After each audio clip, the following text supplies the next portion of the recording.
Hey guys, this is Austin, and today I'm here with the Electron, the most powerful computer I've ever built. With 8 cores, 2 graphics cards, and 5 terabytes of storage, the Electron is made to max out just about any game out there, even at 4K.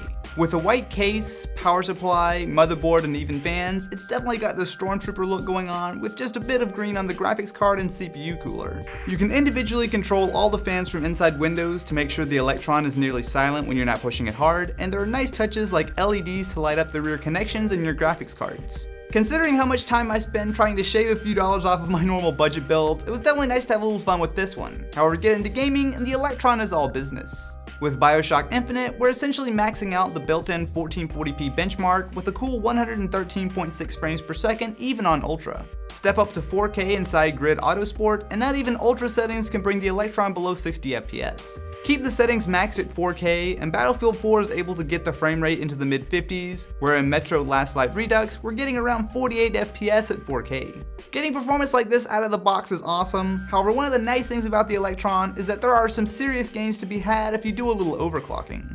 On the CPU side, I tried the Asus AI suite to automatically overclock the CPU to 4.4 GHz, and while I usually don't use tools like this, the AI suite is surprisingly solid. With a conservative 1.3 GHz core clock and 300 MHz memory bump on the graphics cards, Metro picks up a solid 8 frames per second, where in 3D Mark Firestrike, we're looking at 17% more performance with about 10 minutes of work. I usually don't overclock on my build videos, as it's not for everyone and you won't always get that same level of performance. However, here it took almost no effort to get some serious performance gains. If you decide to build the Electron, spend just a few minutes overclocking it. It's going to be well worth it. At the heart of the build is an Intel Core i7-5960X. This is an 8-core Haswell-E monster of a processor with 40 PCI lanes and a whopping 20 megabytes of L3 cache. This is straight up the best gaming CPU you can buy. Now out of the box, it might not seem too impressive with a 3 GHz clock speed, however don't let that fool you. My chip was able to hit 4.4 GHz at 1.3 volts no problem, which is a massive jump in clocks, and with some extra voltage, it was stable at 4.7 GHz. To put it in perspective, this is essentially what you would get if you took 2 Core i7-4770Ks and fused them together. This thing is an absolute monster. Cooling things is an NZXT Kraken X61. Considering how much heat the CPU can put off, having a dual 140mm closed-loop cooler like this is a huge help in getting a solid overclock. Keeping the 5960X powered is the Asus X99 Deluxe motherboard.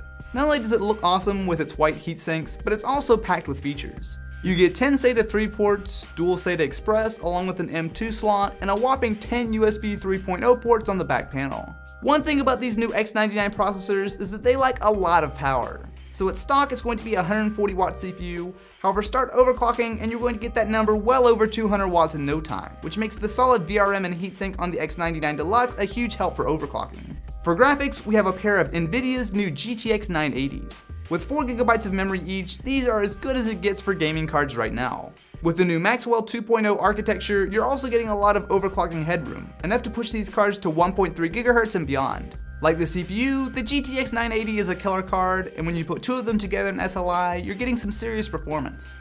So the biggest problem is actually just trying to get your hands on them.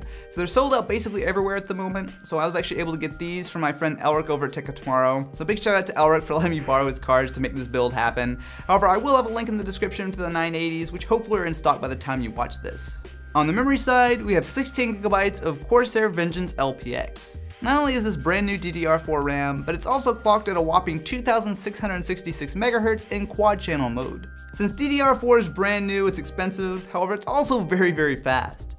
Now with this X99 Deluxe board that we're using, it supports up to 8 DEMs, which means that if you want, you can upgrade and go even more overkill.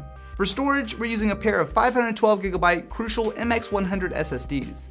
Throw these together in RAID and you'll have a full terabyte of super fast storage that can easily be hidden around the back of the case. I really like these new MX100s. Not only are they solid SSDs, but you can get a terabyte worth of them for about the same price as a single 500 gig 850 Pro. Of course, we can't just have a single terabyte of storage, so the Electron also sports a 4 terabyte Western Digital Black drive. These are rock solid when it comes to performance for a spinning hard drive, and with 4 terabytes of capacity, you can load one seriously giant Steam library on here. Powering the entire build is an NZXT Hale 90 1000 watt power supply. Not only is this an 80+ gold rated supply with modular connectors, which is more than enough to handle even our overclocked CPU and graphics cards, but it also comes in a matching white with the rest of our components. My only real complaint is that the 20+ 4-pin connector isn't fully sleeved like the rest of the cables, but otherwise it's a solid supply. Putting it all together is the NZXT H630. This is hands down one of my favorite cases out right now. Not only is it more than big enough to handle an SLI build like this, but there are nice little features all over the place. I pulled the top drive cages and used the bottom one as a mount for an additional fan to direct some airflow right onto the graphics cards. By default, it comes with a normal painted side panel, which still looks nice, but I was able to get my hands on the optional windowed side panel, which nicely adds to the look of the case. While it's expensive, if you really want to max out games even at 4K, the Electron is the way to do it. As always, I'll have links to all the parts I used in the description of this video over on my website. So what do you guys think? It's been a long time since I've done a high-end build like the Electron, so do you want to see more like this? Definitely be sure to let me know in the comments below.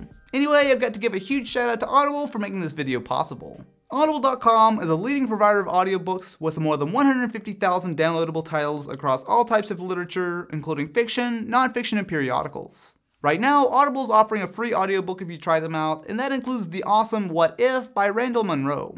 Written by the guy who does XKCD, What If is all about answering crazy theoretical questions with real science. To download What If or another audiobook for free, just head over to audible.com/Austin. Like always, Audible is a huge part of the reason why I can do builds like this for you guys, so definitely be sure to check them out. Anyway guys, thank you so much for watching, and I will catch you in the next one.